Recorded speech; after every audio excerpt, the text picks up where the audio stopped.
ఒక 10 కేజీలు వేయండి అయ్యో, ఒక 5 కేజీలు వేయండి అంటే పక్కకెళ్ళు. బస్తాలు బస్తాలు కొనే వాళ్ళు వస్తుంటే 5 కేజీలు 10 కేజీలకు వస్తావా నువ్వు? పక్కకు వెళ్ళి అక్కడ ఉండు, తర్వాత నీకు పిలుస్తాం, అప్పుడు వేయించుకొని పోనే వాళ్ళు. నన్ను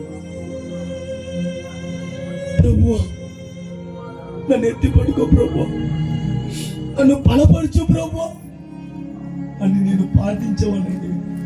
5 కేజీలు 10 కేజీలు సంచులు పట్టుకొని ఇలా 5 కేజీలు 10 కేజీలు వేసుకొచ్చేవాడిని. ఇప్పుడు బస్తాలు బస్తాలు సాలడం లేదు. ఒక బస్తాలు బస్తాలు ఒక బస్తాలు సాలడం లేదు. 2 బస్తాలు కావాలా? పచ్చిమిరపకాయలు వేస్తే 3 బస్తాలు కావాలా?